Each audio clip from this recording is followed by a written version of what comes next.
कल हमारे प्रभारी माननीय पायलट साहब आए और राजीव भवन में चर्चाएं हुई।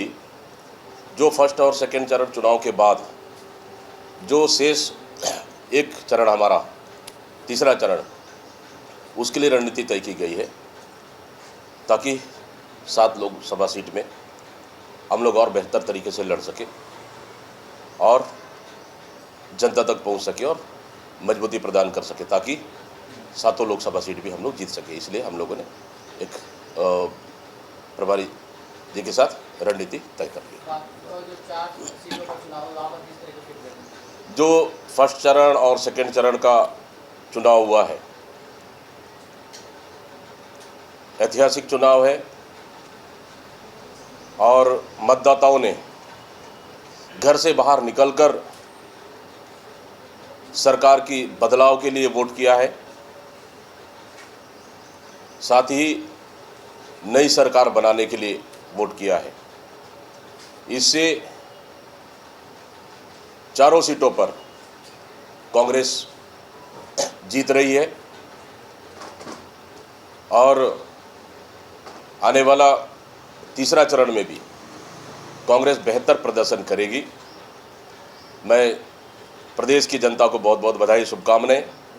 इस लोकतंत्र की पर्व में बढ़ चढ़कर हिस्सा लिए और घर से बाहर निकल कर उन्होंने सरकार की बदलाव के लिए उन्होंने मतदान किया। ये तीसरे चरण के लिए राहुल गांधी, मल्लिकार्जुन खड़गे और प्रियंका गांधी भी छत्तीसगढ़ आने वाली है, क्या कुछ रहेगा, क्या असर पड़ेगा? बिल्कुल, कल 29 तारीख को माननीय राहुल गांधी जी बिलासपुर में सभा को संबोधित करेंगे।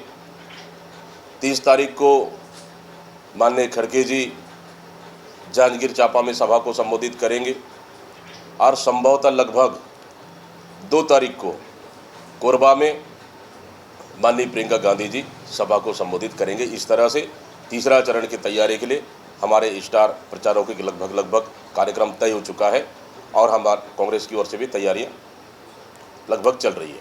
ये जितने कांग्रेस की फ्लैगशिप योजनाएं हैं, उनको लेकर मुख्यमंत्री हर जगह अपनी सभाओं में कह रहे हैं कि इनका फायदा छत्तीसगढ़ को नहीं हुआ, नर्मदाबाड़ी का नहीं हुआ, किसी का भी नहीं हुआ। भारतीय जनता पार्टी नहीं चाहती कि कांग्रेस सरकार की योजना सीधा उनके खाते में और जेब में पैसा जाता था और इनका लाभ बस्तर से लेकर सरगुजा सभी वर्गों को मिला। कांग्रेस का नीति स्पष्ट है, गांव, गरीब, मजदूर, किसान को सीधा लाभ पहुंचाने का। लेकिन भारतीय जनता पार्टी, मुख्यमंत्री और उनके पूरे पार्टी वो नहीं चाहती कि योजना सीधा जनता को पहुंचे। उनकी योजना सिर्फ उद्योगपतियों को पहुंचे, ये वो चाहते। जबकि हमारी कांग्रेस की योजनाएं फ्लैगशिप योजनाएं थी, सीधा जनता से जुड़ी हुई योजनाएं थी और उन योजनाओं को ये लगातार बंद कर रही है। वही अलका लामा ने प्रधानमंत्री की तुलना रावण से की। उन्होंने कहा था कि प्रधानमंत्री राम का नाम लेकर रावण का काम करें और इसमें भाजपा कह रही है कि कांग्रेस ही खुद बखेड़ा खड़ा करते हैं और बाद में खुद हार जाते हैं। अलका लामा जी का कहना था कि जिस तरह से उस युग में, कलयुग में, कि माता सीता सुरक्षित नहीं थी, उसी तरह भारतीय जनता पार्टी की 10 साल की सरकार में प्रधानमंत्री नरेंद्र मोदी जी की सरकार में देश की माता बहनें सुरक्षित नहीं है। ये इसका उदाहरण देते हुए उन्होंने कहा। विजय शर्मा भी कह रहे हैं कि 3 सीटों पर भाजपा की स्थिति जो है मजबूत है। इसके साथ ही उन्होंने कहा है कि भूपेश बघेल को वोट देना मतलब मोहम्मद अकबर को वोट देना। कैसे देखते हो? देखिए, भारतीय जनता पार्टी सीधा यह है कि पहला और दूसरा चरण के चारों सीटें हार रही है। इसीलिए तुष्टीकरण की राजनीति भारतीय जनता पार्टी कर रही है और उप मुख्यमंत्री, गृह मंत्री का बयान सीधा दूसरा चरण के बाद, वोटिंग के बाद, रुझान के बाद एक हताशा भरा बयान है इनका। ये मंत्री रामविचार नेताम कह रहे हैं कि दीपक देखिए, पहला चरण और दूसरा चरण में भारतीय जनता पार्टी की स्थिति साफ हो चुकी है। इसलिए भारतीय जनता पार्टी के नेता आफाक हो चुके हैं और मानसिक स्थिति प्रधानमंत्री से लेकर सभी तमाम भारतीय जनता पार्टी के नेताओं का बिगड़ चुका है, मानसिक संतुलन बिगड़ चुका है। इसलिए इस तरह की बयानें भारतीय जनता पार्टी के नेता दे रहे हैं।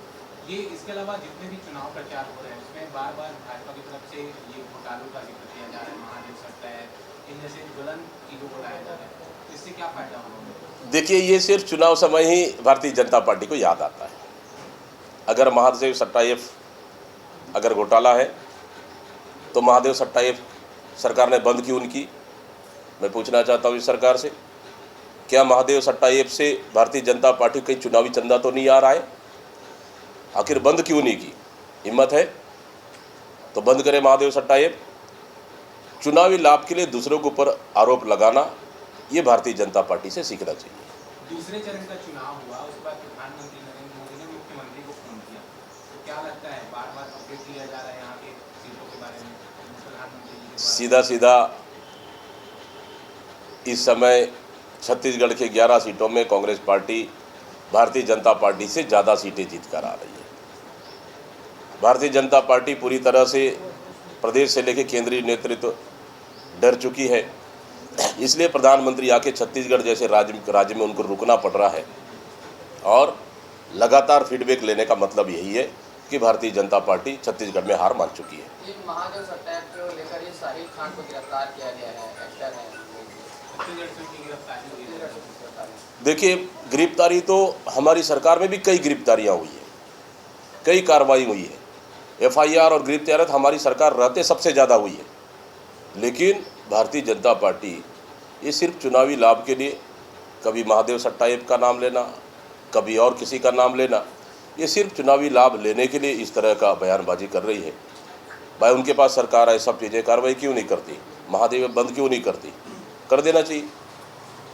सर, ये दूसरे चरण के चुनाव में मध्य प्रदेश में जिस तरह से गिरावट आई वो 30% में, उसके बाद अमित शाह ने वहाँ के मंत्रियों और विधायकों को कवायद दी कि जिस क्षेत्र में मंत्री कम वोटिंग कराएंगे उनका मंत्री पद छीन लिया जाएगा और जो विधायक ज़्यादा वोटिंग कराएगा उनको मंत्री पद। मैंने कहा ना कि सीधा सीधा है, सत्ता की बदलाव के लिए इस समय देश की जनता वोटिंग कर रही है। महंगाई, बेरोजगारी और काले धन, नौकरियां नहीं मिली, विकास हुआ नहीं है, इनके नाम से वोट मांग नहीं रहे हैं प्रधानमंत्री जी।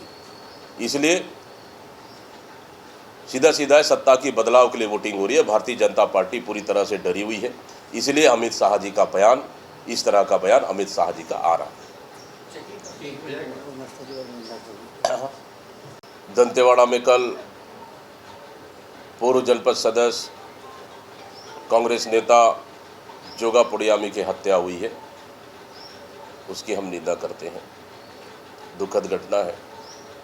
लेकिन भारतीय जनता पार्टी सिर्फ चुनाव के वक्त नक्सलवाद समाप्त करने की बात करती है, बाकी समय और सिर्फ कागजों में समाप्त कर रही है। सरकार के पास आप देखेंगे प्रधानमंत्री का बयान अलग, गृह मंत्री का, केंद्रीय गृह मंत्री का बयान अलग, और यहाँ के राज्य के गृह मंत्री और मुख्यमंत्री का बयान अलग अलग है। मतलब सीधा सीधा साफ है कि नक्सल नीति पर भारतीय जनता पार्टी का मनसा साफ नहीं है और स्पष्ट नहीं है। कहीं न कहीं नियत में, भारतीय जनता पार्टी की नियत में खोट है। आपकी सरकार में जब भाजपा नेताओं की हत्या होती थी नक्सलियों के द्वारा, तो आरोप लगाए जाते थे कि टारगेट के लिए। अब उनकी सरकार में भारतीय जनता पार्टी सत्ता हासिल करने के लिए कुछ भी, किसी भी हद तक जा सकती है, ये हम लोगों ने देख लिया है। जो टारगेट किलिंग का बात करते थे, आज भारतीय जनता पार्टी के नेता ही सुरक्षित नहीं है, न किसी दल के लोग सुरक्षित हैं। फिर पूछना चाहते हैं कि अगर जब कल दंतेवाड़ा में घटना हुई तो ये कौन सा किलिंग है? क्या टारगेट किलिंग है या कौन सा किलिंग है? भारतीय जनता पार्टी के नेताओं को इस पर जवाब देना चाहिए। चुनावी लाभ के लिए बस्तर को इन्होंने अजायब घर की तरह इस्तेमाल किया, शांत बस्तर को अशांत किया, और राजनीतिक लाभ लेने के लिए इस तरह का बयानबाजी जारी की गई। लेकिन आज भारतीय जनता पार्टी सत्ता आने के बाद हाथ में हाथ धरी बैठी है।